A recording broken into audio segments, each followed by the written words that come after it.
Na karibu tena kwenye matangazo yetu, na kukumbusha unaweza kutupata kwenye kurasa zetu @Azam TV TZ na @UTV TZ, na kama tulivyokutangazia kwenye mitandao ya kijamii kwamba leo tutakuwa na mahojiano maalum na waziri wa viwanda na biashara Selemani Jafo, mbunge, na tayari tunaye hapa studioni kwa ajili ya kuzungumza masuala mbalimbali ya viwanda na biashara. Mheshimiwa Jafo, karibu sana. Nashukuru sana ndugu yangu. Naongeleni kwa kazi nzuri. Tunafurahi kuwa na wewe kwenye matangazo yetu. Nashukuru sana. Na unasimamia sekta ambayo ni engine ya uchumi wa nchi kwa maana ya biashara na viwanda. Katika kipindi ambacho umekuwepo kwenye wizara hii, unaonaje mwenendo wa sekta? Kwanza naomba nichukue fursa hii sasa kumshukuru Mwenyezi Mungu, maana ukiamka ukiwa na afya njema, na hasa unajua kipindi hiki sisi katika mchaka wa kampeni unabidi umshukuru Mwenyezi Mungu. Na ni kweli nimshukuru sana Daktari Samia Suluhu Hassan kwa sababu amenipa eneo hili la kuweza kumsaidia na upande wa viwanda na biashara. Kiujumla ni kwamba hali inaenda vizuri katika maeneo yote ya biashara, lakini upande wa viwanda tukifahamu kwamba kipindi cha sasa hivi ni kipindi ambacho lazima tupambane kwa ajili ya kuongeza uchumi wetu katika nchi yetu, lakini upande wa biashara na viwanda ndio engine yetu ya maendeleo. Kwa hiyo huku kwa kweli kwa ujumla tunaenda vizuri. Lakini kwa kutupa tu kidogo waziri, kwa kutupa tu report ya mpaka tulipofikia hivi sasa, unajua miaka kadhaa iliyopita tulikuwa tunazungumza kuhusu Tanzania ya viwanda. Tukianza na eneo la viwanda, na kukawa na mijadala mingi inaendelea hasa kuhusiana na tafsiri ya kiwanda ni nini, ujenzi wa viwanda, na naamini pia kwamba ni kiu kubwa sana wa Tanzania kujua baada ya jitihada zote zile, sasa hivi tunavyozungumza nchi yetu ina viwanda vingapi na tumefikia kiwango gani kwenye uzalishaji wa viwanda hivyo? Kwanza tushukuru, ni kweli tumeenda sasa hivi kwa kasi kubwa kidogo, na hasa katika kipindi cha serikali ya awamu ya 6 ya Mheshimiwa Daktari Samia Suluhu Hassan. Kwa staili aliyokuja naye imebadilisha sana katika upande wa viwanda na upande wa biashara, kwa sababu amefungua sana upande swala zima la kuvutia wawekezaji nchini mwetu, na hili limesababisha kukua kwa viwanda vingi. Na viwanda hivi vimegawanyika katika kategori vile viwanda vidogo zaidi, viwanda vidogo, vya kati na viwanda vikubwa. Takwimu sasa hivi ambazo zinatuonyesha kwamba tulipofika mwaka 2020 kwenda 21 tulikuwa na viwanda takriban 52,128. Lakini unaona trend sasa hivi kwa hali mchakato ulivyoenda kwa kasi, na hasa maeneo ya mkoa wa Pwani viwanda vingi sana vimejitokeza. Lakini katika upande wa sekta ya madini kuna viwanda vingine vidogo na vya kati vimeongezeka. Na vile vile hadi sehemu ya agro processing, upande wa kuchakata mazao, sasa hivi takwimu zinaonyesha tumefika viwanda takriban 80,000. Kwa hiyo kuna growth ya hali ya juu hapa katika upande wa viwanda. Lakini vile vile unaangalia kwamba vile na contribution yake ikoje katika GDP yetu. Sasa hivi manake mchango wake umefika karibuni kutoka 7% mpaka 7.3%. Manake sasa tunaenda vizuri katika upande huo, lakini expectation yetu kwamba tufike muda sasa tuweze kufika 9% mpaka 10%. Kwa hiyo tunaenda vizuri katika upande huo. Kwa hiyo kiujumla kwamba mchakato wa viwanda unaenda kwa kasi kubwa sana. Lakini naomba nipongeze sana kasi kubwa inayofanyika, na hasa katika baadhi ya mikoa, hasa kuvutia uwekezaji, especially katika mkoa wa Pwani ambao sasa hivi umekuwa na kasi kubwa sana ujenzi wa viwanda. Lakini hata hivyo mikoa mingine mbalimbali, unaona sasa hivi hata mikoa ambayo mwanzo ilikuwa haina viwanda kama mkoa wa Dodoma, na unaona unakuwa kwa kasi kubwa. Katika lazima kutengeneza mazingira wezeshi katika upande wa viwanda. Tunategemea viwanda kuongeza pia idadi ya ajira. Ni kwa namna gani hilo limefanyia kazi, na ongezeko hilo linaleta tija gani pia? Kwanza ni kweli tunafahamu kwamba siku zote wanazungumza hiki kitu. Ajira ndio changamoto kubwa sana duniani, na hasa kwa vijana wanaotoka katika ngazi mbalimbali, ngazi za chuo, wale certificate, diploma, degree, masters na wengine. Kwa hiyo imekuwa ni changamoto kubwa, na hili ina maana kwamba sera nyingi duniani, kila nchi inaweka mikakati jinsi gani kutengeneza mazingira ya ajira, na hasa ukiangalia nchi zetu zinazoendelea zimekuwa na changamoto kubwa. Vijana wengi wanamaliza vyuo lakini wanakosa ajira, na sehemu zingine utakuta kwamba imekuwa hali mbaya na sababisha singine machafuko katika baadhi ya maeneo mengine. Hata ukiangalia jirani zetu hapa unaona kwamba kipindi kile pressure ilikuwa kubwa, na hii yote kwa sababu kuna vijana wengi sana wamesoma kwa mtaani. Kwa hiyo lazima serikali itengeneze mazingira uwezeshi zaidi katika upande wa vijana katika ajira. Katika kipindi cha sasa hivi tunaona kwamba trend imekuwa sana, vijana wengi wameajiriwa katika viwanda vyetu takwimu sasa hivi, ngoja nita cross check vizuri, lakini unaona kama idadi kubwa sana vijana wamepata ajira hivi sasa hivi. Imechangia katika zile kapo kubwa la serikali la mpango wa serikali wa ilani ya mwaka 2020-2025 ambao kusema kama tupate ajira karibu milioni 8. Sasa hivi unaona kama tumefika mwaka 2025, jambo hilo limeweza kufikiwa hasa katika sehemu ya kilimo na hali kadhalika upande wa viwanda.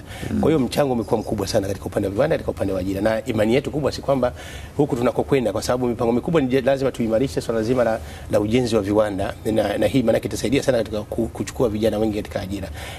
Na hii matarajio yetu ni kwamba miaka 5 mingine ijayo inayokuja ni kwamba mkakati huu utakuja utaweza kusaidia vijana wengi katika upande wa ajira. Matarajio yetu ni kwamba tuweze kuwa zaidi ya watu milioni 6.5 waingie katika ajira katika upande wa viwanda pekee yake, ukiachia upande wa kilimo na sekta zingine. Sawa kabisa. Kuna baadhi ya maeneo ni ya kimkakati zaidi, hasa tukigusia kwa mfano mazao ya biashara. Sisi hapa kwetu korosho ndio iko juu zaidi, na kwa kiasi kikubwa korosho ambayo inalimwa Lindi na Mtwara, asilimia takriban 90 ilikuwa inasafirishwa ikiwa ghafi bado haijakamilika vizuri, na kukawa na maelezo kutoka serikalini kwamba vitajengwa viwanda vya korosho katika mikoa ya kusini, viwanda vya kubangua korosho. Sasa hivi hali ikoje? Tumefikia wapi katika hilo? Kwanza ni kweli kubwa zaidi, kwanza kuongeza thamani. Mpango wa serikali kuangalia kwamba tunatengeneza viwanda vya kuongeza thamani. Tumekuwa na changamoto kubwa, na sio barani sio Tanzania peke yake, ni nchi nyingi barani Afrika. Tumekuwa wasafirishaji wa malighafi.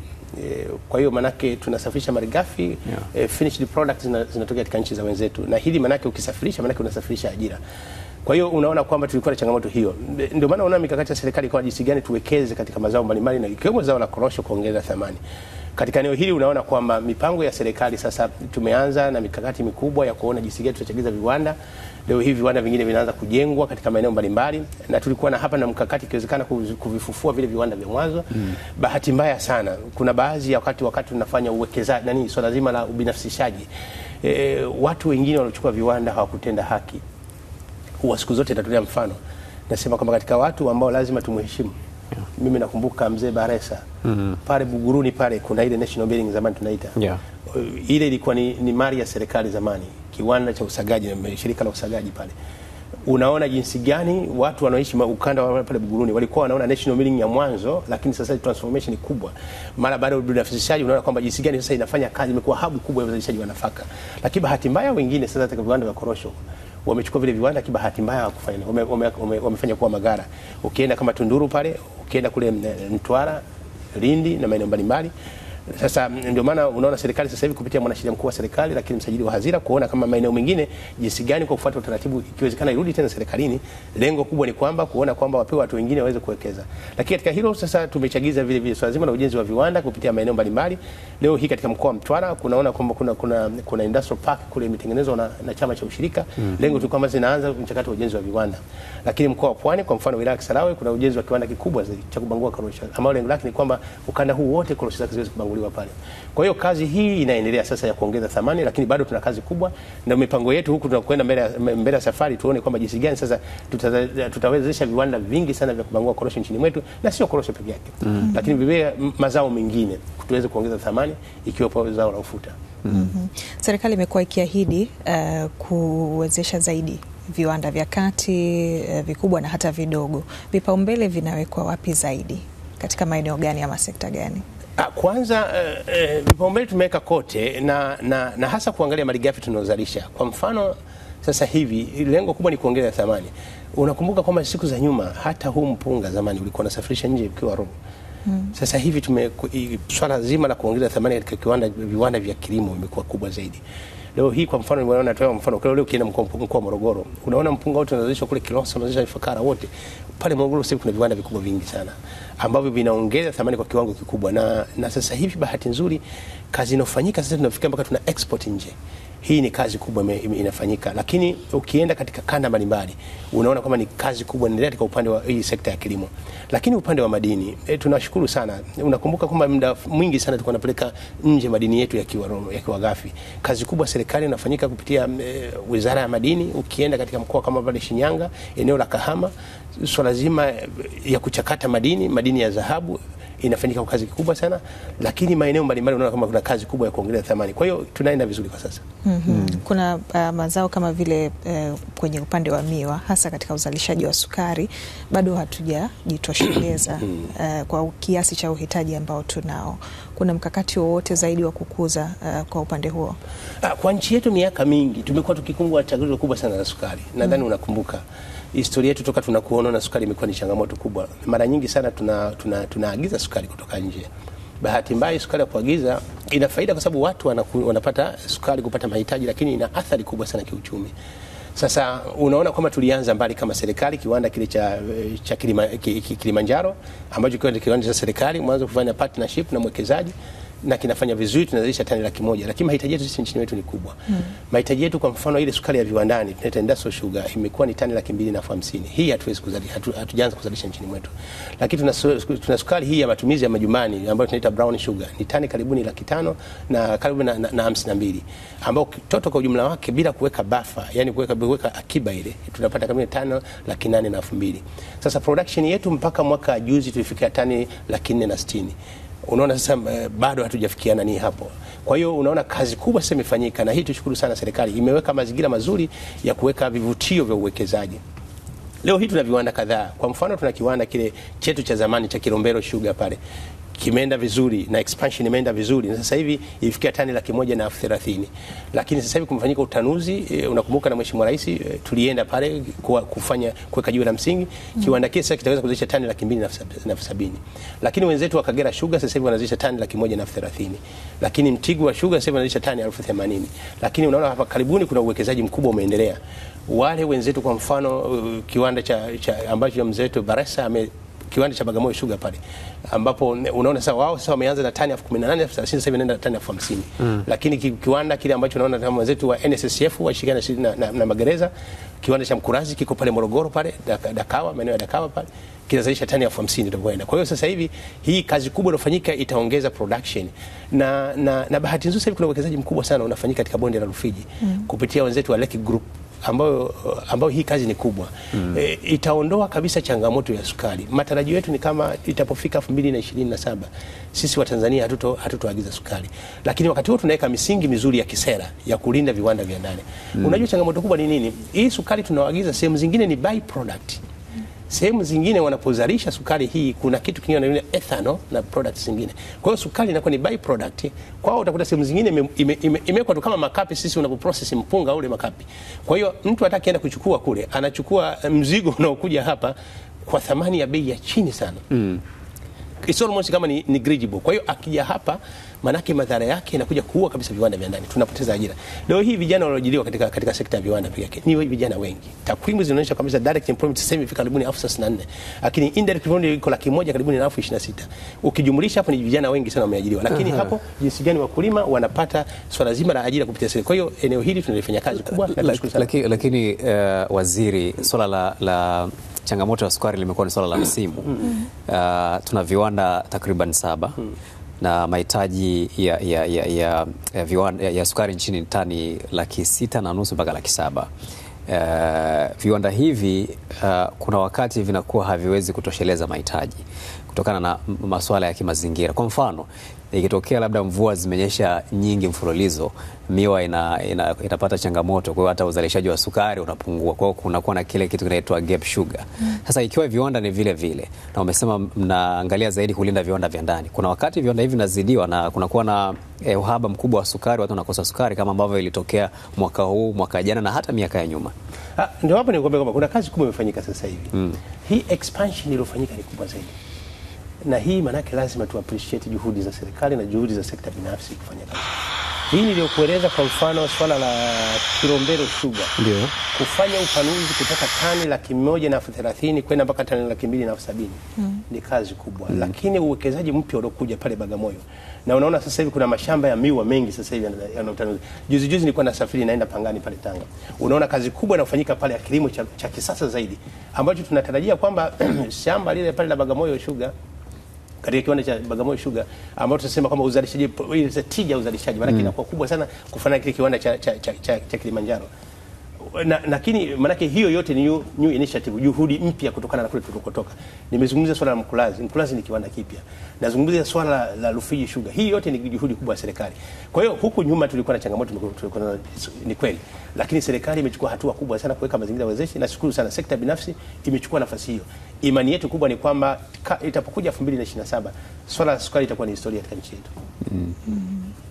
Sasa maanake ni kwamba zile changamoto ambazo zimekuwa zikitokeza hasa katika msimu ambao sukari inahitajika kwa kiasi kikubwa, kwa mfano kipindi cha Ramadhani, changamoto kama hizo inabidi zisubiri mpaka 2027. Kwa wakati huu sasa, mtakuwa mnachukua hatua gani za dharura ku fill gap ambalo litajitokeza kabla ya mwaka 2027? Nadhani kwanza kuna kazi kubwa imefanyika, tushukuru. Kuna kazi kubwa imefanyika na wawekezaji wetu wa ndani wameendelea kufanya kazi hiyo kubwa, lakini serikali imeweka backup mechanism, sawa, ya kuona. Unakumbuka hivi karibuni tulipitisha sheria kuipa mamlaka NFRA pale inapotokea changamoto ya sukari iweze kuchukua hiyo nafasi hiyo.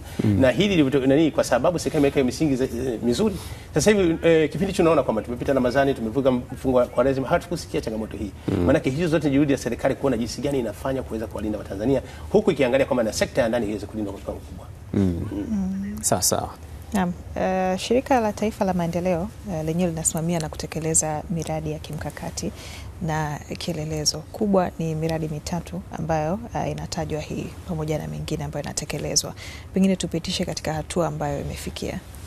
Kwanza, Shirika letu la Taifa la Maendeleo ni shirika ambalo limetoka muda mrefu tukianza baba taifa, limefanya kazi kubwa na hivi sasa linaendelea kufanya kazi kubwa sana.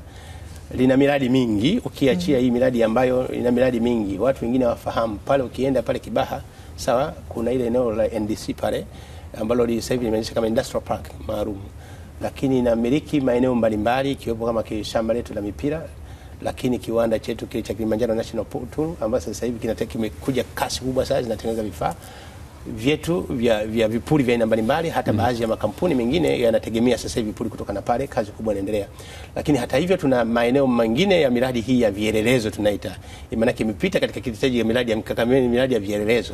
Tuna mradi wetu mkubwa, kwa mfano mradi wa Engaruka. Mradi huu nakumbuka ni wa siku nyingi sana, na mwanzo itakuwa tekelezwa katika ziwa Rantron, lakini kulikuwa na changamoto kidogo za kimazingira. Baadaye ikafanyika tena feasibility study, ikaonekana eneo la bonde la hapa Engaruka linafaa kwa swala zima la uzalishaji wa magadi soda, na ya mashapo pale imeonekana yana kiwango kikubwa sana cha uzalishaji, utafika zaidi ya miaka 700, ambao ni kazi kubwa sana hiyo. Maana yake tuna utajiri mkubwa sana pale. Kazi inaenda vizuri na tushukuru sana serikali ya Daktari Samia Suluhu Hassan katika eneo hili. Unaona kwa mara ya kwanza serikali imeweza kutoa fidia shilingi bilioni 5.8. Hii maana yake imeenda kwa wananchi moja kwa moja, acha ile ambayo ulipaji wa leseni ambayo imefika karibu ni bilioni 6.3. Lakini imeendaje kwa wananchi? Imefikaje kwa wananchi moja kwa moja hiyo? Hii maana yake imeenda kulipwa kwa, maana yake ilifanyika kwanza, ikafanyika pale tathmini, ikaonekana watu karibu 595 wanatakiwa lipe fidia. Watu hawa sasa hivi wote maana yake tumekamilisha zoezi la kutoa fidia. Kazi kubwa imeendelea pale. Kwa hiyo sasa hivi tumeenda katika stage nyingine. Mradi tuliutangaza mwishoni mwa mwezi Desemba mwaka jana, na sasa hivi mkandarasi ameshapatikana, yani mwekezaji ameshapatikana. Tuko katika stage za mwisho za negotiation, wanafanya taratibu za mwisho, na imani yetu kwamba ndani ya mwaka huu maana kazi itaanza ya uchimbaji pale magadi soda, ambayo itakuwa ni raw material katika viwanda vyetu vya vioo, viwanda vyetu pharmaceutical, vya sabuni na vinginevyo. Lakini mradi mwingine wa kielelezo ni mradi wa Liganga na Mchuchuma. Mradi huu nakumbuka historia yake muda mrefu sana. Lakini unaona sasa serikali ya Daktari Samia Suluhu Hassan imekuja kwa kasi kubwa. Kwanza kubainisha mambo gani ambayo yatakuwa ni utajiri mkubwa katika nchi yetu. Eneo bainika ni swala zima la mradi wa Liganga na Mchuchuma. Katika mradi huu unaona sasa kitu kilichofanyika ni kwamba miaka yote tulikuwa tunazungumza hapa, lakini mradi ule ulikuwa hujalipa fidia. Sasa Mheshimiwa Rais alichokifanya ni kuhakikisha kwamba anatenga fedha za fidia. Na fidia ile ilitolewa takriban shilingi bilioni 15.4. Ziliweza kulipwa kwa wananchi wote pale. Karibuni wananchi 1114, ambao hii ni kazi kubwa tumeifanya pale vizuri. Lakini hata hivyo maana yake sasa tulikuwa na mwekezaji wa kwanza. Serikali ikaona sasa tulikuwa tumesuasua, lakini ikaonekana utekelezaji haukwenda vizuri. Kwa hiyo sasa hivi imepatikana mwekezaji mwingine ambao tunakamilisha mambo ya makubaliano, negotiation. Timu yetu ya kitaifa iko pale inafanya makubaliano ili mradi tutapofikia nani basi tuweze kutekeleza mradi huu. Huu mradi itakuwa ni game changer ya uchumi wa nchi yetu. Ambapo unaona kwamba zaidi ya chuma kile tani milioni 3 itakuwa inazalishwa kila mwaka. Kwa ni kazi kubwa sana katika nchi yetu hii. Naam, kumbuka mwaka jana pia kulikuwa kuna fedha ziliidhinishwa kwa ajili ya kuwalipa fidia kama bilioni 15 hivi wananchi wa huko Ludewa ambao watapisha mradi huo. Mpaka sasa hivi imefikia wapi? Kwanza pale tuna miradi miwili. Tuna mradi wa Liganga na Mchuchuma. Huu ndio mradi mkubwa ule ambazo matarajio yake ni kuzalisha tani hii milioni 3 ya makaa. Kwa sababu pale watu wengine wanachanganya, kuna Mchuchuma na Liganga. Unaitwa mradi wa Mchuchuma na Liganga. Hii ni maeneo mawili tofauti. Yako katika wilaya ya Ludewa. Sehemu ya Mchuchuma ni kwa ajili ya kuzalisha makaa ya mawe ambapo capacity yake ni kuzalisha tani milioni 3 kwa mwaka. Alafu kuna sehemu ya chuma cha Liganga kuzalisha tani milioni 2.3 kwa mwaka. Ambacho hii ni miradi nani, lakini kuna mradi mwingine wa Maganga Matitu uko pale, mlima mwingine unaitwa Maganga Matitu uko jirani pale. Kwa hiyo eneo hili la Mchuchuma na Liganga ambao ndio limeshalipwa fidia shilingi bilioni 3 bilioni 15.4. Fidia yake imeshakamilika, watu ambao nimezungumza watu wale 1114. Lakini kuna eneo lingine la Maganga Matitu ulipaji wa fidia sasa hivi ndio tunamalizia. Hili eneo hili limepata mwekezaji mwingine anaitwa Fujan akishirikiana na serikali na NDC ambapo tuna share zetu pale serikali. Kwa hiyo manake mradi huu sasa tuna miradi miwili pacha pale Ludewa. Mradi wa Maganga Matitu ambao fidia yake ndio tutamalizia kulipa sasa hivi. Lakini mradi wa Mchuchuma Liganga fidia yake ambayo alitoa Daktari Samia Suluhu Hassan bilioni 15.4 hii imeshalipwa, manake sasa kazi iko tayari kuendelea kuhakikisha tunabadilisha uchumi wa nchi katika sekta ya chuma. Kwa sababu ndio kwa sababu ni mradi ambao umezungumzwa muda mrefu, umekuwa ukiimbwa sana. Na sasa hivi unahakikisha vipi wa Tanzania sasa kwamba kinachokwenda kutendeka ni halisi, kwa sababu kila muda imekuwa ni mradi ambao ahadi tu zinatolewa? Mradi huu ulitolewa muda mrefu ahadi, lakini kitu kinaitwa commitment, sawa, ule udhibiti wa kusema tunafanya. Wakati tunazungumza swala mradi huu ilikuwa wananchi wa pale hawajalipwa fidia, lakini kwa mara ya kwanza leo sasa, kwa vile serikali ya Daktari Samia Suluhu Hassan na sisi tunamsaidia, ambapo sisi tunatumwa na yeye lazima tutekeleze hii kazi. Spidi ya utekelezaji umekuwa kubwa sana. Ukienda kule sasa hivi kazi iliyofanyika ni kubwa. Swala la kuwaondoa watu kwanza kuwalipa fidia kwamba eneo hili liachwe kwa ajili ya mradi ni jambo kubwa. Lakini ukiangalia kazi kubwa inafanyika utengenezaji wa barabara. Ni barabara pekee nchini Tanzania katika mikoa mbalimbali inayotengenezwa kwa kiwango cha zero. Ni commitment ya serikali, zaidi ya kilomita 50 sasa hivi zimekamilika. Ni manake ni gharama kubwa zaidi, lakini serikali imeamua kuweka fedha na kazi hii inaendelea. Lakini hata hivyo unaona kwa sehemu zingine pale ukiangalia kama unapoenda katika eneo lile la Mchuchuma kule unapokwenda kuna barabara ilikuwa inasumbua sana. Mheshimiwa Rais alitoa fedha hata mlima ule ukakatwa vizuri na katengenezwa ili kuruhusu swala la makao upande wa Katewaka na ule upande wa Mchuchuma yaweze kutoka. Kwa hiyo unaona kwamba ni kipindi ambacho kwamba serikali imeamua kuhakikisha kwamba mradi huu unatekelezeka. Na hata katika mipango yetu ya taifa, kwa mfano mpango wetu wa dira yetu ya 2050 unaona jinsi gani kwamba katika kufikia kiwango kile cha kati, uchumi wa kati ya kiwango cha juu, serikali imeweka kipaumbele katika mradi huu. Kwa hiyo ni dhahiri kwamba chini ya Daktari Samia Suluhu Hassan mradi huu ni mradi ambao tumesema kwamba ni mradi lazima utekelezwe kwa nguvu zote, na Mheshimiwa Rais hii ni sehemu yake ambayo ameiweka kipaumbele sana kwa kisha uchumi wa nchi hii unasukumwa na mradi huu mkubwa. Kwa upande wa makaa ya mawe, kwa uelewa, ni kiwango gani ambacho kitakuwa kinatarajiwa kutumika kwa hapa nchini na kusafirishwa pia? Sehemu ya makaa ya mawe pale ya eneo la Mchuchuma, matarajio yetu ni kwamba kuweza kuzalisha tani milioni 3 kwa mwaka. Na eneo hili maana yake ni kwamba yale makaa mawe yatakuwa yanafanya kazi kubwa zifuatazo. Jambo la kwanza itatumika katika mauzo eneo moja, lakini jambo la pili itatumika katika kuzalisha umeme. Tunatarajia kuzalisha umeme megawati 600 pale. Kati ya hizo manake zingine zitaingia katika kusaidia mradi wa Liganga, lakini zingine zitaingia katika grid ya taifa. Na hapo manake umeme peke yake utauzwa zaidi ya dola za Kimarekani milioni 300. Karibuni na 80 zitakuwa zinapatikana kila mwaka. Kwa hiyo ni fedha nyingi zinapatikana, lakini mauzo ya makaa mawe takriban shilingi milioni 114. Hizi zote zitakuwa zinazalishwa kila mwaka katika upande wa makaa mawe. Kwa hiyo ni kazi kubwa inafanyika pale na eneo hili litabadilisha maisha kabisa. Maisha ya watu, kwa sababu mradi ule utekelezaji wake ajira za moja kwa moja zitakuwa karibuni 6600. Hizi ni moja kwa moja. Lakini zile ambazo indirect employment zisizo karibuni 26400. Ukijumuisha kwa pamoja takriban ajira 1033. Mradi huu ndio ni mradi ambao ni game changer kwa uchumi wa nchi yetu lakini vijana wa Tanzania. Na lini matarajio tuanze sasa kupata haya manufaa ambayo yanazungumzwa? Matarajio yetu inshallah Mungu akijalia, tuombe Mungu. Inawezekana mwaka huu tutaanza kusikia jambo. Mwaka huu tutaanza kusikia jambo. Kwa hiyo tuombe Mungu. Hapa tunapozungumza tuko mwezi gani? Huu mwezi wa 9. Mungu akijalia mwaka huu tutaweza kusikia jambo. Sawa.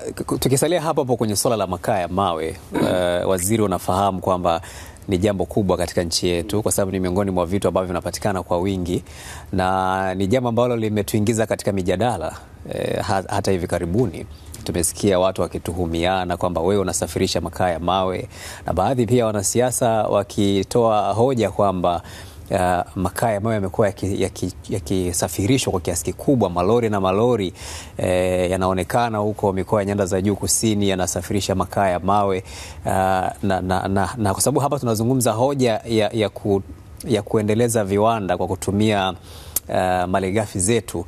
Sasa hili la Watanzania wakisikia kwamba makaa ya mawe yanasafirishwa yanapelekwa nje na vitu kama hivyo, na hapa tunazungumza hoja ya kutumia hayo makaa ya mawe katika kutengeneza umeme na kuendeleza viwanda vyetu, kipi ni kipi hasa?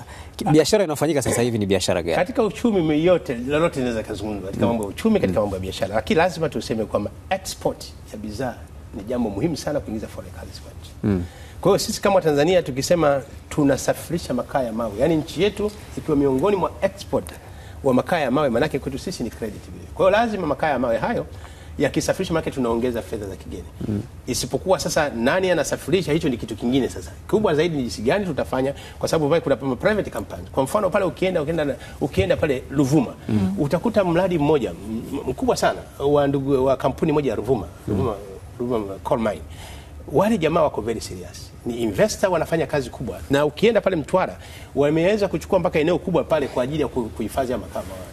Tunataka watu kama, sababu ukiangalia chini ya ajira, manake kuna ile issue ya logistics, watu wenye maroli yao waliokopa wengine wamechukua maroli wanasafirisha huo mzigo, hiyo ni moja. Lakini kuna vijana wanaopata pale kazi, ni jambo. Ukienda Mtwara pale bandarini, eneo lingine pale utakuta kwa hiyo yote ni chini ya ajira, lakini chini ya kuingiza mapato. Kwa hiyo makaa ya mawe sisi kama Tanzania sisi ni matajiri kama makaa ya mawe. Ukiachia hapa Ludewa, lakini ukienda kule Ruvuma kuna makaa ya mawe yote. Kwa hiyo ni kubwa ni kwamba viwanda vyetu vingine vinatumia makaa ya mawe kwa ajili, kwa mfano kama viwanda vingine utakuta vilikuwa kwa mfano pale Dangote kipindi kile cha makaa ya mawe na wengineo. Lakini mengine kwa kusafirisha nje, maana inaongeza thamani ya nchi yetu kutoka pesa za kigeni.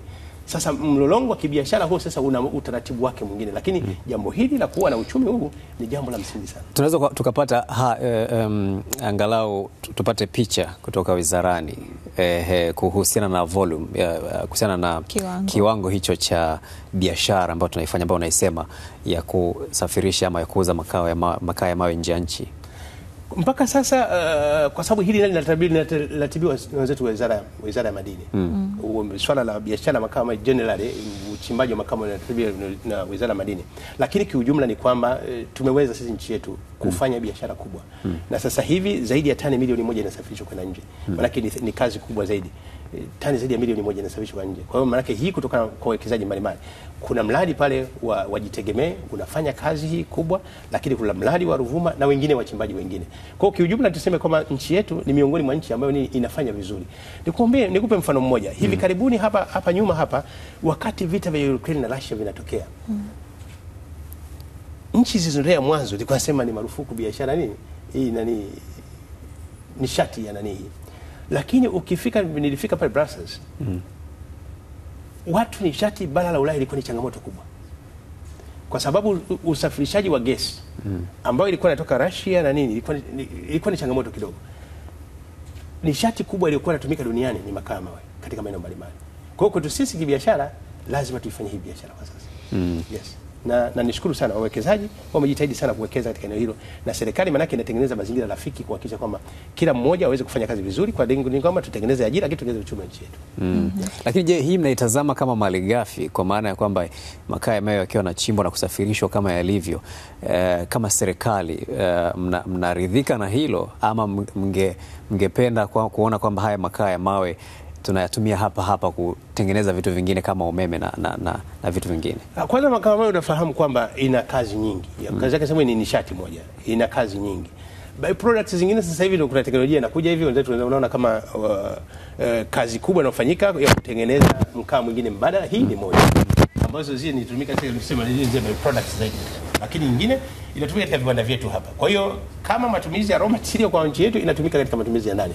Sasa mpango wa serikali mkubwa ndio huu, maana sisi kama serikali katika kuzalisha nishati ya umeme ndio tumeilenga katika mradi wetu wa Mchuchuma, ambao huu tunajua kama huu ukisaidia kuzalisha umeme utaingiza katika grid ya taifa ile moja, lakini pili utasaidia swala zima uendeshaji wa mradi mkubwa mwingine wa Liganga. Kwa hiyo kama nchi tunasema kwamba tumeanza kuangalia jinsi gani tutafanya katika upande huo kutumia kuzalisha nishati za kuingia katika grid ya taifa, lakini ule ambao mwingine unaenda for export, kazi yetu ni kufacilitate biashara iweze kufanyika vizuri.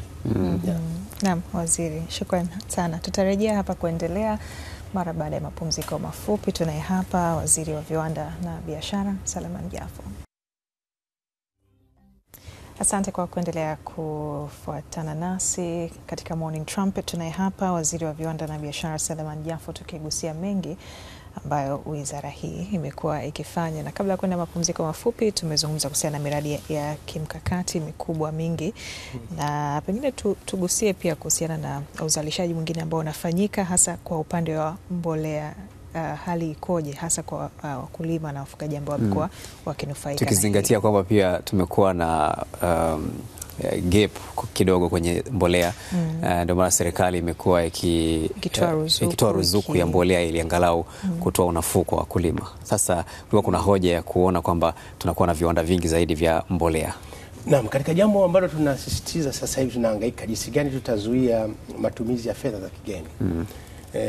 Sisi tunatumia fedha za kigeni sana katika manunuzi ya mafuta, manunuzi ya mbolea na manunuzi ya bidhaa zingine. Sasa nchi yetu katika upande wa viwanda tunahangaika jinsi gani tutafanya local production kuweza kupata baadhi ya mahitaji. Sasa katika eneo hilo, eneo ambalo muhimu ni eneo la mbolea. Mbolea, unaona kwamba sisi mahitaji yetu yameenda kupanda. Miaka takriban 5 iliyopita tulikuwa na mahitaji ya tani 600,000, lakini imeendelea kupanda na sasa hivi imefika tani 700,000, na tunapanda hapo kwa sababu kilimo kimeongezeka sana. Na kilimo kiongezeka mpaka tija inaongezeka, na tija kiongezeka lazima tuhitaji mbolea. Kwa hiyo tumekuwa na changamoto kubwa katika eneo hilo. Sasa mara nyingi sana kuna hizi mbolea za folio na hizi mbolea zingine. Sasa tulikuwa na kiwanda chetu cha Minjingu peke yake ambacho ndio kinafanya production mbolea aina mineral fertilizer. Na bahati nzuri vingine walikuwa kazi yao ni kublend tu zile mbolea. Tuna viwanda vidogo vidogo vingi sana zaidi ya 30, lakini wao kazi yao ni kublend.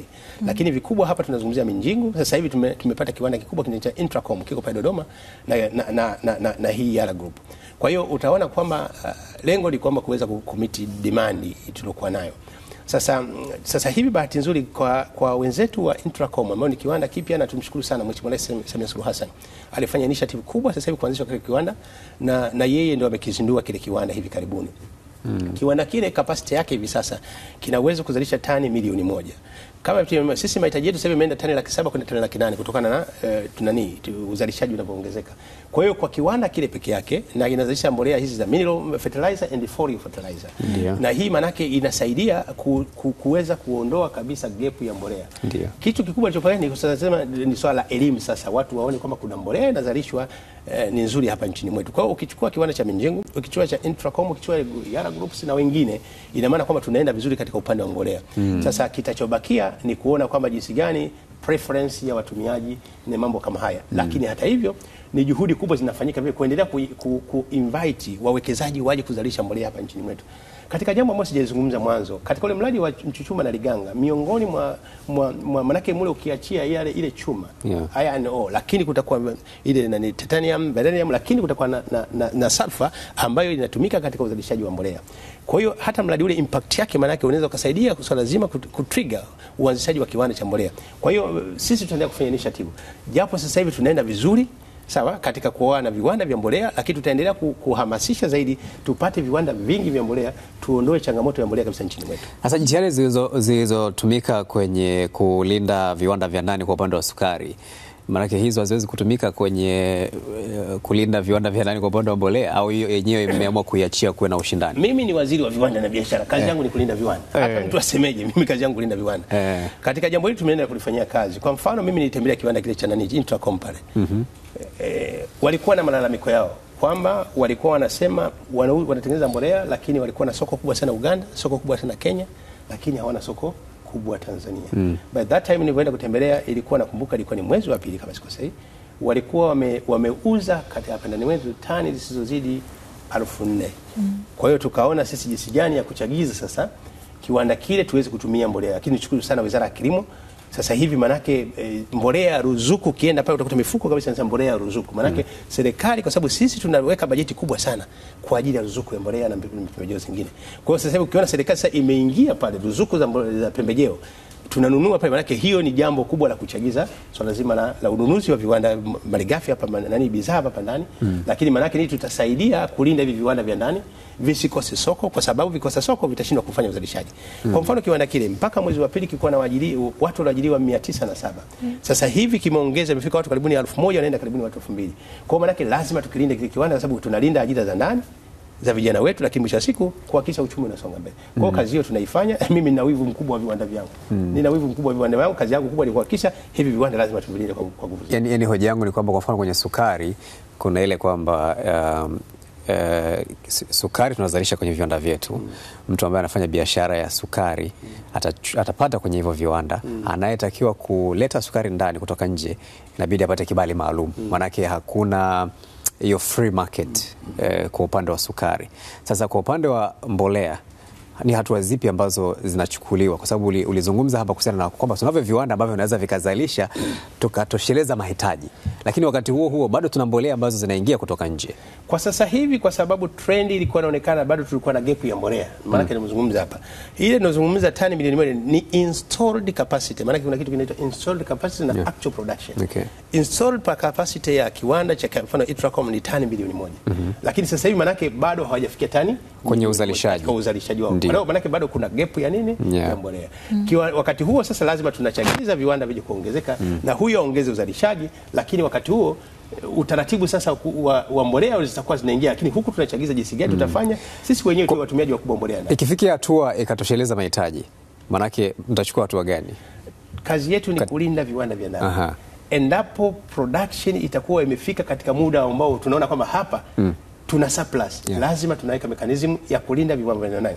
Naomba nikwambie katika mwaka huu tu, katika bajeti ya mwaka huu unaona kazi kubwa tulifanya ya kuweka misingi ya kulinda viwanda vya ndani. Hata viwanda vya sukari tumeweka misingi ya kuvilinda. Viwanda vya nondo, sasa hivi production tu ya nondo imezidi mahitaji yetu. Tunalinda viwanda, tumeweka mechanism ya kulinda viwanda vya ndani. Viwanda vya kuzalisha bati hizi za rangi, sasa hivi production yetu imefika tani 260,000, ambao demand yetu ni tani 130,000. Tuna surplus hapo. Tumeweka misingi ya kulinda viwanda hivi vya ndani. Kwa hiyo manake hata hawa, manake tutapofika wakati mzuri lazima tuwalinde, kwa sababu kazi yetu kubwa ni kwamba lazima tuchagize uwekezaji. Mtu atapata imani ya kuja kuwekeza endapo ataona kwamba analindwa. Kwa hiyo hii ni msera yetu kubwa, na sisi Wizara ya Viwanda na Biashara hatuna jambo dogo. Tutarabana na watu wote kuhakikisha kwamba tunalinda nchi yetu, tunasonga mbele na watu wanapotajia viwanda vinaendelea. Sasa wakati tunazungumza viwanda, kuna ndoto pia ambazo zipo ambazo wenzetu walishazifanikisha miaka mingi iliyopita, na sisi tunajaribu kupiga hatua kuona kwamba tunakuwa na ndoto hizo, kuwa na viwanda vya magari kwa maana ya kwamba from the scratch, yani kuanzia mwanzo mpaka mwisho vinatengeneza kwa kutumia malighafi hapa ndani na wataalamu hapa ndani. Sasa ndoto hii ipo katika hatua gani? Kwanza tushukuru, unajua tunaenda mbali, tunapata mafanikio makubwa.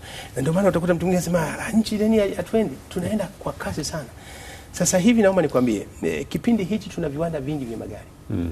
Vingine hivi vya kufanya assembling, lakini kuna viwanda vikubwa. Kwa mfano kuna Saturn Corporation kiko pale Kigamboni. Mimi mwenyewe nilienda katika kuhitimisha mwaka mmoja kiwanda kile. Lakini Mheshimiwa Rais ndio aliyokifungua kiwanda kile. Sasa hivi uwezo wao wa kuzalisha magari wanafikia mpaka magari 9,000. Hiyo ndio capacity yake. Sisi mahitaji ya maroli ni maroli 11,000. Kwa hiyo hale pekee yake akiamua full production, maana yake wanaweza kufanya kazi kubwa. Lakini tuna Sinotruk. Ni kiwanda kikubwa kinafanya assembling ya magari, ambapo pale kufikia ile Industrial Park pale Kibaha, ambao wameweza kufanya kazi na hawa watu. Kwa hiyo unaona kwamba sisi katika upande wa magari sasa tumesonga mbele zaidi. Itafika muda sasa hivi kwa mfano kwa sasa hivi kiwango cha malori kinachohitajika, yale matera ya malori, sisi tuna uwezo, tumekuwa mkubwa. Bahati nzuri, naomba niwape story moja. Juzi hapa tulipata ugoni kutoka Omani, na sehemu walitembelea pale Kigamboni. Walipotembelea pale wakashangaa na walifanya order pale. Mtu alishangaa gari natoka hapa Tanzania watu washapata oda kupeleka Oman. Sio jambo ambao katika hali unaona kama jambo haliwezekana, kitu maana tunasonga mbele. Yani haya magari ni magari ambayo yani malighafi zinatengenezwa kutoka hapa au zinatoka magari haya. Tofauti yake sasa ndio huko tunakokwenda. Magari haya kinachofanyika, hatujafikia stage ya kutengeneza vile vipuri. Sawa? Ndio maana tunachagiza ujenzi wa kiwanda cha hii Mchuchuma na Liganga kwa sababu tunataka baadhi ya vipuri vyote vimetengenezwa hapa. Hivi viwanda hivi unavyoviona hapa, kama unachokiona hapa. Hivi maana yake nini? Kuna vipuri vingine vinatoka nchi mbalimbali. Hapa wanakuja kuviunganisha mpaka kupata magari. Sasa kazi kubwa ya kiwanda cha Mchuchuma na Liganga tunakokwenda, kwa sababu tutakuwa na kiwanda cha steel na kila kitu. Kile chuma kitatengeneza vifaa vyote vinavyotakiwa hapa kwa ajili ya utengenezaji wa viwanda. Huko tutafofika, maana yake baada ya Mchuchuma na Liganga itapo take off. Issue ya magari sisi inawezekana tukawa ni hub kubwa sana utengenezaji wa magari barani Afrika. Sasa wakati tunazungumza magari Hilda, kuna wenzetu ni kama vijana wenzetu. Sasa sijui kama umesikia waziri, nilikuwa naangalia ripoti ya BBC, walikuwa wanazungumza na vijana ambao wanapatikana pale Mazimbu kwenye uwanja mdogo ule wa ndege Mazimbu pale, wametengeneza ndege zinaitwa ndege wameita jina la Sky Leader 500 na nyingine Sky Leader 600, inaweza kutembea kilomita 265 hivi kwa saa. Watu wakawa wanashangaa kwamba inawezekana vipi vijana wa Tanzania wakatengeneza wanakarakana pale, wanaunganisha ndege wenyewe mpaka imekamilika. Sasa sijajua kama umepata taarifa hizo, lakini kwa jitihada kama hizi ama kwa ubunifu kama huu ambao vijana wa Tanzania wanaofanya, nafahamu pia kuna wengine wamewahi kufanya attempts za kutengeneza magari wakashindwa tu kupata watu wa kuendeleza, na wengine wanafahamika, wengine ni watu maarufu. Sasa sijajua wizara yako inafanya nini kwa wale watu ambao wanajaribu kufanya vitu fulani lakini wanahitaji pia kushuka mkono ili kuvifanya kwa ukubwa zaidi. Wizara ya Viwanda na Biashara ina taasisi takriban 13. Kati ya hizo hii SIDO katika upande mwingine, lakini ina Kamatech, ina Temdo, lakini ina Temdo, ina Tildo. Tildo pale inakuza bunifu. Inakuza bunifu na kuweza kuendeleza bunifu za aina mbalimbali za kitafiti. Na tushukuru sana baadhi ya watu ambao wanasema wamefanya uthubutu. Kwa mfano tuna ndugu yetu Masudi Kipanya. Na Masudi Kipanya sasa hivi shughuli zake pale yuko tumeamua yuko pale eneo la Tildo pale. Ukienda Mikocheni pale. Kwa hiyo Msasani pale. Manake nini? Hii ni kazi kubwa inaendelea kufanyika. Lakini hawa Morogoro tuseme sisi tunaenda mbali zaidi. Nikwambie ukienda Morogoro pale kuna ndege zinatengenezwa ni international standard. Zilikuwa katika maonyesho ya Sabasaba hapa juzi. Ni international standard. Kwa hiyo manake kwa nchi tunasonga mbele. Kubwa zaidi, naomba tusijidharau kama Watanzania. Unajua bahati mbaya sana, unajua wengine anaona kama vitu rahisi. Tusijidharau kama Watanzania, tunasonga mbele kwa kasi sana. Tunasonga mbele. Ukiangalia zile ndege na ndege zile wana design hata swala zima la kumwagilia madawa katika mashamba na nini. Crop dusting. Yani kuna kazi kubwa zinafanyika. Na zile ndege ziko international standard. Wako pale Morogoro. Kwa hiyo niseme kwamba sisi tuna recognize haya yote, na kazi yetu kubwa ni kuchagiza kila mmoja play part yake, tusukumane tusonge mbele. Na kubwa zaidi tunawafungulia dirisha inge kuambia, ukienda katika uwekezaji aina yote, taasisi yetu ambaye mwanzo ilikuwa TIC na AFCD sasa zimeungana pamoja, kuna package ya incentive katika aina ya uwekezaji, watu watumie maarifa haya tusonge mbele kujenga uchumi wetu. Na awali uligusia kuhusiana na dira ya mwaka 2050, na ni taswira ipi ambayo ipo katika sekta hii ya viwanda na biashara kuelekea 2050, hasa pia kwa upande wa maendeleo na manufaa? Kwanza hatuwezi kuwa nchi iliyoendelea bila kuwa na viwanda. Hilo jambo la kwanza. Naomba niwaambie ukweli. Nchi yote inaitwa developed country. Manake imeendelezwa na nini? Na viwanda. Nchi zinakuwa zinaenda stage by stage. Kwa hiyo kilimo kitachagiza kuzalisha raw material. Baadaye sasa viwanda vinatrigger kutumia raw material kuweza kusonga mbele.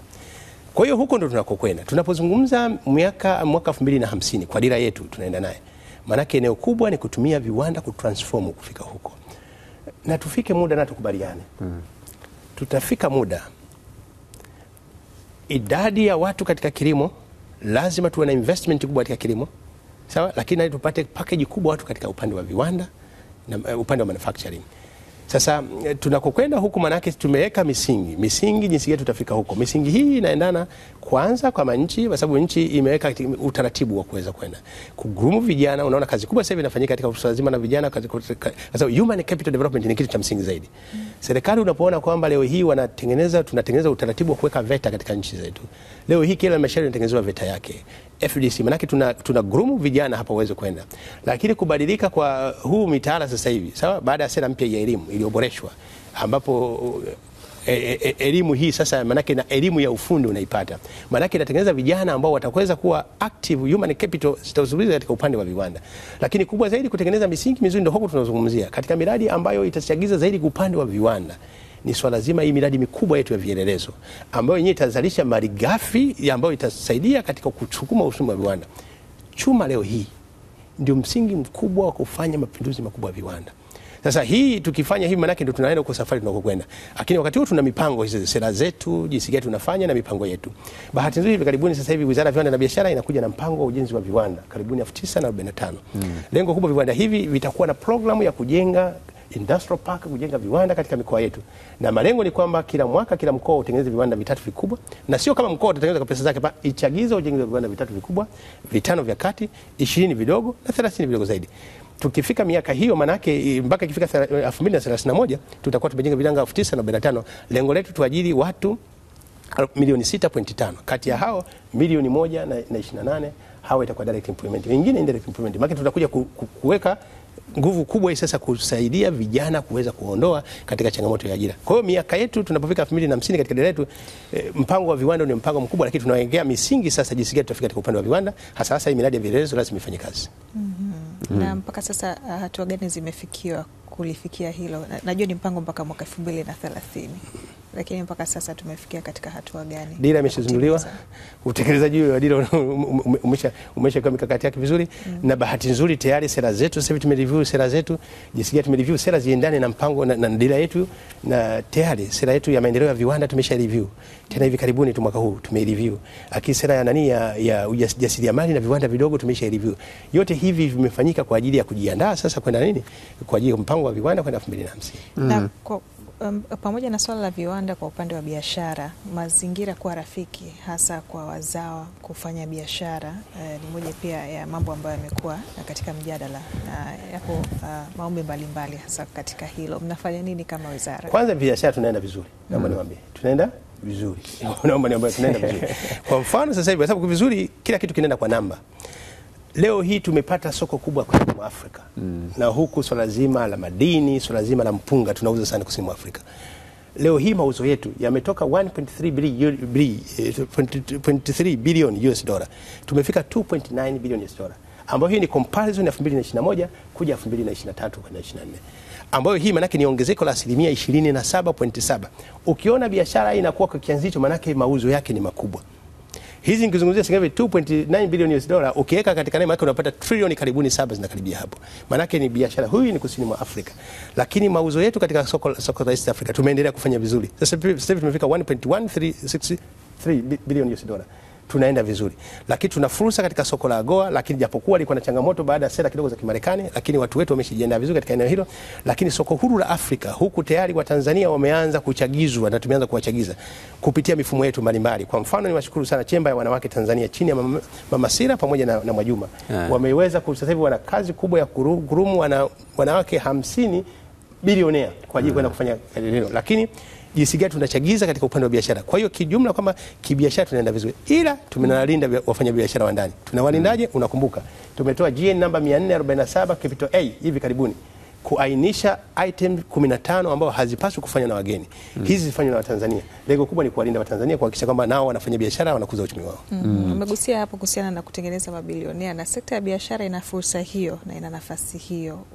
Mpango ni upi sasa wa kutengeneza wapya ama endelevu, kwa sababu isiwe tu kwamba kwa kundi fulani. Bilionea wengine tuzaliwe. Mipango yenyewe ndio hii bwana. Mipango yenyewe ni kwanza, jambo kubwa watu watengeneze sera rafiki. Unaona kwamba tumepitia mwaka jana tulizindua sera yetu ya biashara. Tuli-review toleo la mwaka 2023. Lakini kubwa sasa hivi kuna swala sera maendeleo ya viwanda. tumesha kuwa na sera mpya ya maendeleo ya viwanda, tuna sera mpya ya viwanda vidogo, hiyo moja, lakini kuweka vile vile jinsi gani watakuwa bilionea watu wafanya biashara wale tuko naona Kariakoo ambao walikuwa wanafanya vizuri zaidi. Wenzetu kwa utakuta Wachaga, Wakinga, Wazalamo, wa Makonde. Leo hii unaona kwamba jinsi gani wamewekewa misingi zile biashara zao zisonge mbele zaidi. Ndio hii kufanya protection baadhi ya kufanya jinsi gani hao wafanya biashara hao wasije kuwa masikini. Wachukue mitaji katika mabenki lakini wafanye biashara zilindwe biashara zao. Hii ndio source ya kutengeneza bilioni nchini mwetu. Sasa kwa kumalizia tu swali moja la mwisho ambalo nilipewa na rafiki yangu mmoja baada ya kuposti kwamba unakuja kwenye kipindi, akaniomba nikuulize kuhusiana na yeye yuko kwenye eneo la asali, kwamba kuna wafanyabiashara kutoka nje wanakuja moja kwa moja wanaingia kwa wale wafanyabiashara wale wanaotengeneza asali na wananunua zile asali kwa bei ya chini, na kwa sababu wanaingia kiholela pia wakati mwingine serikali inakosa mapato yanayotakiwa na vitu kama hivyo. Sasa kwa sababu hili ni kwa upande wa asali, ila tunafahamu kwamba hao wafanyabiashara wamekuwa wakilalamikiwa pia kwa upande wa biashara nyingine kama kwenda kwa wakulima moja kwa moja kununua mazao yakiwa shambani, wengine wananunua kwa rumbesa na vitu kama hivyo. Hili jambo kwa upande wa biashara mmeelekea utaratibu gani kwa kushirikiana na pia na wizara nyingine ambazo zinahusika? Sisi kazi yetu ni kumjali Mtanzania. Hili tumeliona. Katika maeneo 15 tumeweka item kwamba bidhaa za misitu lakini bidhaa za kilimo mgeni hatakiwi kwenda kufanya akiwa shambani. Kwa hiyo maana yake ni nini? Leo nikwambie watu walikuwa wanaenda moja kwa moja wananunua mahindi kule shambani, Mbeya, kule Mbinga na nani. Tunataka mtu mgeni akija aende pale Kibaigwa akachukue mahindi. Aje akuje katika maduka ya asali. Kwa hiyo huyo ndugu yangu mwambie kwamba tumeshalifanyia kazi jambo hilo. Kwa hiyo ina maana kwamba sasa hivi mgeni haruhusiwi kwenda kununua asali kule site kijijini. Tunakushukuru sana. Asante sana Mheshimiwa Jaffer huyo kututembelea siku muhimu kama leo, siku ya tarehe 16, na hii pia ni siku ya sherehe kwa wapenzi wa soka hapa nchini, maana ni dabi ya Kariakoo. Sijajua uko pande gani. Mimi Batima timu yangu Mbao, Batima sasa haipo katika ligi. Kwa hiyo basi baadaye tutakuwa tunapata burudani wote pamoja kupitia Azam TV. Asante sana kwa kuja na wasalimia watu wa Kisarawe. Naam, shukrani sana. Ni Waziri wa Viwanda na Biashara Selemani Said Jaffer tukizungumza naye hapa katika mahojiano maalum.